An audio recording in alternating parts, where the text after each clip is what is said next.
Hi అండి, అందరికీ నమస్తే. నా పేరు నరేష్ ఆకుల, ఎంఎస్సీ అగ్రికల్చర్. ఈరోజు మనము పత్తి పంటను ఎక్కువ నష్టపరిచేటువంటి గులాబీ రంగు పురుగుని ఏ విధంగా కనిపెట్టాలి, మరి ఒక గులాబీ రంగు పురుగును మనం ఏ విధంగా నిర్మూలించాలి, ఈ యొక్క గులాబీ రంగు పురుగును నిర్మూలించడానికి చేపట్టవలసిన సమగ్ర సస్యరక్షణ యాజమాన్యం అంటే ఐపీఎంను మనం ఏ విధంగా ఫాలో చేయాలో తెలుసుకుందాము. ఉమ్మడి తెలుగు రాష్ట్రాల్లో చాలామంది రైతులు వర్షాధార పంటగా ఈ యొక్క పత్తి పంటను పండిస్తున్నారు. అయితే ఇక రైతులు వాటికి మొదట ఆశించేటువంటి రసం పీల్చే పురుగులను వాళ్ళు సకాలంలో కనిపెట్టి తగు రసాయనాలు పిచికారి చేసి వాటిని కంట్రోల్ చేయగలుగుతున్నారు.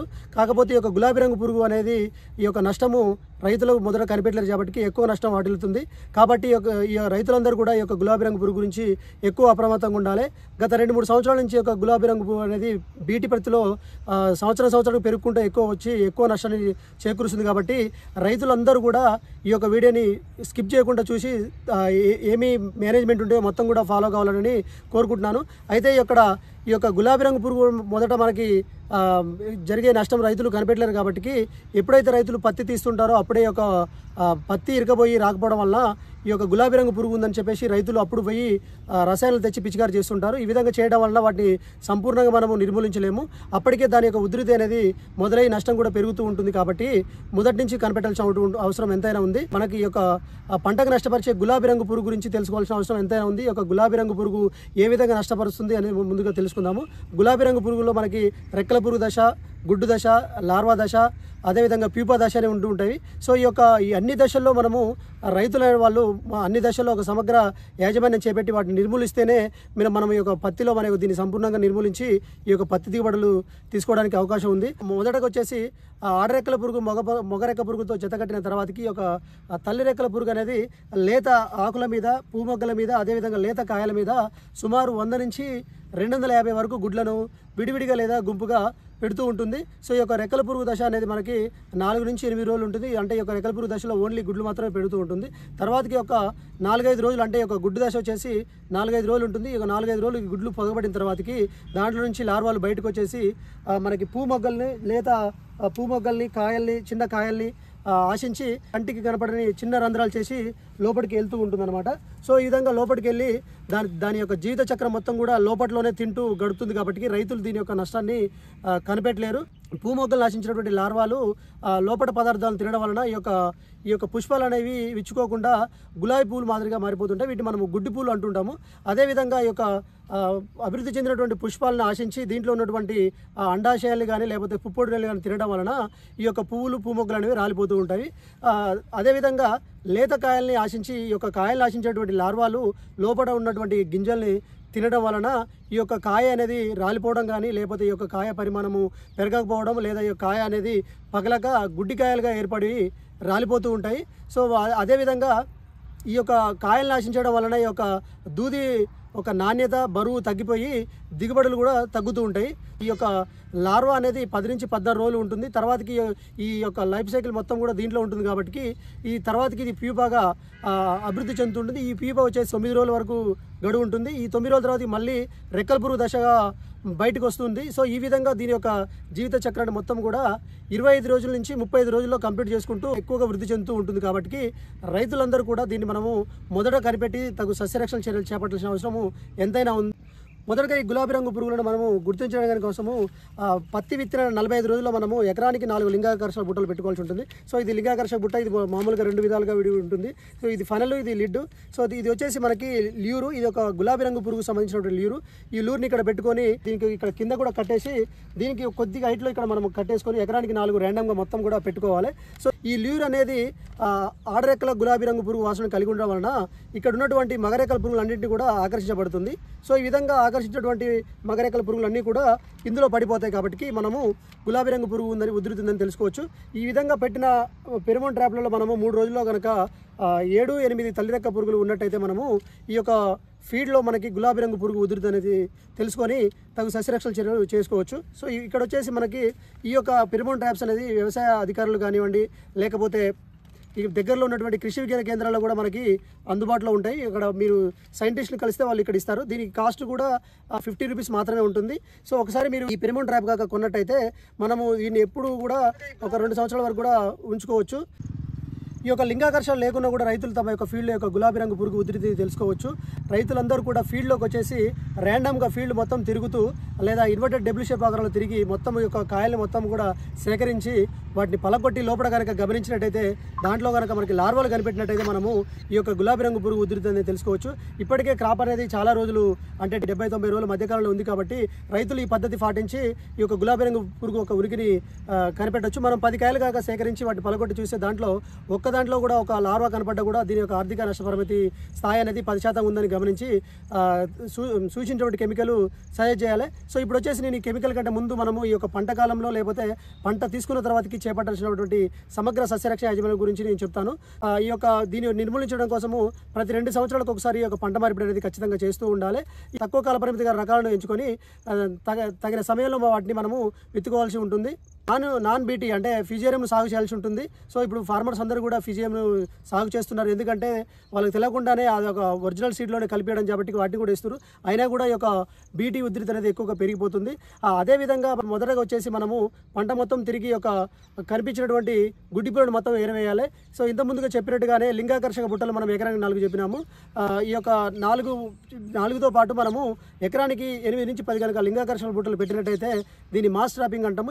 ఈ మాస్ ట్రాపింగ్ ద్వారా ఇక్కడ ఉన్నటువంటి మొత్తము మగరెక్క పురుగులు మొత్తం కూడా దీంట్లోకి ఆకర్షించబడి ఈ యొక్క తల్లిరెక్క పురుగులతో జత కట్టకపోవడం వలన దీని యొక్క ప్రత్యుత్పత్తిని ఆపి వాటి యొక్క సంతతిని మనము చాలా వరకు తక్కువ చేసుకోవచ్చు. అదేవిధంగా పత్తి ఏరిన వెంటనే మనము ఈ యొక్క పత్తి చేలను మనము పశువులకు మేపాలి. అంటే గొర్రెలు కానీ లేదా మేకలు కానీ వాటితో మేపడం వల్ల వీటి యొక్క లార్వా దశని వాటిని మనము కంట్రోల్ చేయగలుగుతాము. ఈ విధంగా మనము పశువులు మేపిన తర్వాత వెంటనే ఈ యొక్క పత్తి మొలను షెడ్డరు లేకపోతే రోటవేటర్ ద్వారా మనము భూమిలో కనేది ఉండాలి. ఈ విధంగా వాటి యొక్క దశల్ని మనము నిర్మూలించి భూమికి కూడా సారవంతం పెరుగుతుంది. కాబట్టి ఈ యొక్క మూలను అనేది మనము భూమిలో కలియదున్నాలి. ఈ యొక్క మూలను మొత్తం కూడా భూమిలో కలియదున్న తర్వాతకి వారికి ఒక నీటి వసతికి ఉన్నదనుకో ఒకసారి వాటర్ పెడితే ఈ యొక్క లార్వాలు కానివ్వండి లేకపోతే ప్యూపలు కానివ్వండి చనిపోవడం జరుగుతుంది. అదేవిధంగా మనము ఈ యొక్క నీటి వసతి ఉన్న ప్రాంతాల్లో పెసళ్ళు కానీ లేకపోతే మినుములు కానివ్వండి లేకపోతే తెల్ల నువ్వులు లేకపోతే మొక్కజొన్నను మనం సాగు చేయడం వలన వీటి యొక్క దశల్ని మనం అక్కడి వరకే నిర్మూలించి ఎక్కువ నికర ఆదాయం పొందడానికి కూడా అవకాశం ఉంటుంది. అదేవిధంగా చాలామంది రైతులు ఈ యొక్క పత్తి యొక్క పంట కాలాన్ని 200 మించి పొడిగిస్తూ ఉంటారు. కాబట్టి రైతు సోదరులందరూ కూడా ఎట్టి పరిస్థితుల్లో ఈ యొక్క పంటకి నీళ్లు పెట్టేసి ఎరువులు వేసేసి ఈ యొక్క పంట కాలాన్ని 200 రోజులకు మించి అంటే 7 నెలలకు మించి ఎక్కువగా పెంచకూడదు. దీనివలన మనకు ఏమవుతుందంటే ఈ యొక్క పురుగు అనేది దీని యొక్క దశలు ఎక్కువగా అభివృద్ధి చెంది వచ్చే సంవత్సరం మనం పంట వేసినప్పుడు మొదటి దశలోనే ఉధృతి అనేది ఎక్కువ ఉంటుంది. కాబట్టి మనము ఈ యొక్క పంట కాలాన్ని ఎట్టి పరిస్థితుల్లో పెంచకూడదు. ప్రతి సంవత్సరము వేసవిలో లోతుగా దుక్కులు చేసుకోవాలి. ఈ లోతు దుక్కులు చేసుకోవడం వలన భూమిలో ఉన్నటువంటి కోశస్ దశలన్నీ కూడా బయటకు వచ్చేసి ఈ యొక్క ఎండకి చనిపోవడం లేదా పక్షులకి ఆహారంగా అవుతుంటాయి. కాబట్టి మనము తప్పనిసరిగా మనము వేసవిలో లోతు దుక్కులు చేసుకోవాల్సిన అవసరం ఉంటుంది. సో ఫైనల్గా వచ్చేసి రైతులు ఎప్పుడైతే మనం ఇంతకుముందు చెప్పినామో ఈ యొక్క లింగాకర్షక బుట్టలో మనకి 7-8 తల్లిరెక్కల పురుగు కనిపెట్టినా లేకపోతే ఒక సేకరించినటువంటి కాయల్లో ఒక లార్వాలు కనిపెట్టినా దాని యొక్క ఆర్థిక నష్టపరిమితి 10 స్థాయి దాటగానే మనము మొదటగా మనం వచ్చేసి 1500 ppm వేప నూనెను 5 ml 1 లీటర్ నీటి కలిపి మనము ముందుగా పిచికారి చేసుకున్నట్టయితే ఇవి రాకుండా మనము నిర్మూలించుకోవచ్చు. అదేవిధంగా ఒకవేళ వచ్చినా కూడా మొదటి దశలో ఈ యొక్క గుడ్డు కానివ్వండి లేకపోతే ఈ యొక్క లార్వాలు అనేవి కూడా వాటిని చనిపోవడం జరుగుతూ ఉంటుంది. మామూలుగా రైతు సోదరులు అందరూ కూడా ఇప్పుడు మామూలుగా చాలామంది రసం పీల్చే పురుగులకు కూడా స్ప్రే చేస్తూ ఉంటారు. దాంతోపాటు ఇవి స్ప్రే చేయడం వల్ల సో మనకు తెలియకుండానే ఈ యొక్క గుడ్లను కూడా మనము నిర్మూలించుకోవచ్చు. లేదా మనము ఎప్పుడైతే మనం వీటి యొక్క ఉనికిని కనిపెట్టినామో అప్పుడు మనము ముందుగా వచ్చేసి పంట 45 నుంచి 120 రోజుల్లో మనము ఫినాల్ పాసు లేదా ప్రొపినోపాస్ అనే మందులో ఏదో ఒక దాంట్లో మనము 2 ml 1 లీటర్ నీటి కలిపి పిచికారి చేసుకోవాలి. లేదా క్లోరిపైర్ పాసు 2.5 ml 1 లీటర్ నీటికి లేదా ఇమామిక్టిన్ బెంజోయేట్ 0.5 గ్రామ్స్ 1 లీటర్ నీటికి లేదా క్లోరాంటర్ నిలిప్రో 0.3 ml 1 లీటర్ నీటికి లేదా స్పైనోసాడ్ 0.3 ml 1 లీటర్ నీటికి కలిపి మనము ఈ యొక్క పంట యొక్క మొదటి దశలో 45 నుంచి 120 రోజుల్లో మనము పిచికారి చేసుకొని ఒకదాని తర్వాత ఒకటి పిచికారి చేసినట్టయితే వీటిని మనము నిర్మూలించుకోగలుగుతాము. అదేవిధంగా మనకి పంట మధ్యకాలంలో కొంచెం ఉధృతి అనిపించినా కూడా మనము సింథటిక్ పైథాయిడ్స్ మందులైనటువంటి లాంబ్డా సహెలోత్రిన్ కానీ లేదా సైపర్మెథ్రిన్ అనే మందులు మనము 1 ml చొప్పున 1 లీటర్ నీటి కలిపి పిచికారి చేసుకోవచ్చు. పంట చివరి దశలో ఇప్పుడు చాలామంది ఫార్మర్స్ కనిపెట్టక అది లాస్ట్ మినిట్లో కనిపెట్టే సమయంలో మనము ఈ యొక్క సింథటిక్ పైథాయిడ్స్ కాంబినేషన్లో సైపర్మెథ్రిన్ లేకపోతే ప్రొపినోపాసు లేదా క్లోరిపైరిపాస్ సైపర్మెత్రిన్ను 2 ml 1 లీటర్ నీటికి, రెండిట్లో ఏదో ఒక మందును 1 లీటర్ నీటికి కలిపి పిచికారి చేసుకోవాలి. లేదా క్లోరాంట్రనిలిపోర్ ప్లస్ లాంబ్డా సహెలోత్రిన్ అనే మందు మనము 0.5 ml 1 లీటర్ నీటికి కలిపి మనము పంట చివరి దశలో కనుక పిచికారి చేసుకున్నట్టయితే వీటిని సమూలంగా నిర్మూలించుకోగలుగుతాము. కాబట్టి రైతు సోదరులందరూ కూడా ఇప్పుడు ఆల్రెడీ చాలామందికి లింగాకర్షక బుట్టలు ఉండకపోవచ్చు, లేకపోతే వాళ్ళ ఫీల్డ్ ఆల్రెడీ ఒక స్టేజ్ దాటి మధ్యలో ఉండొచ్చు. కాబట్టి రైతు సోదరులను కూడా ఈ యొక్క కాయల్ని మన యొక్క పంట పొలంలో తిరుగుతూ వాటిని సేకరించి ఈ యొక్క ఉధృతిని కనిపెట్టి మనము తగు సస్యరక్షణ చర్యలు చేపట్టాలి.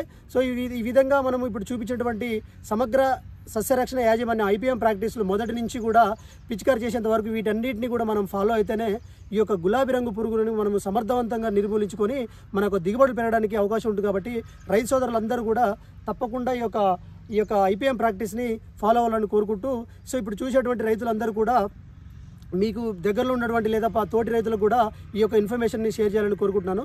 సో నేను వచ్చేసి MSc genetics and plant breeding complete చేసి ప్రజెంట్ జాబ్ చేస్తున్నాను. నాకు వచ్చేసి ఒక 7.5 సంవత్సరాల అనుభవం ఉంది.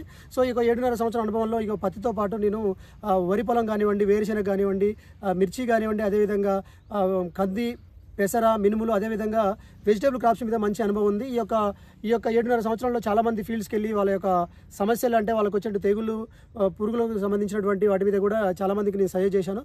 దాంతోపాటు చాలామంది అగ్రికల్చర్ స్టూడెంట్స్కి కూడా నేను క్లాసెస్ తీసుకోవడము, అదేవిధంగా డీలర్స్ ఎవరైతే మనకు ఫర్టిలైజర్ షాప్ నడుపుతున్నారో వాళ్ళకు కూడా చాలా వరకు క్లాసులు తీసుకోవడం జరిగింది.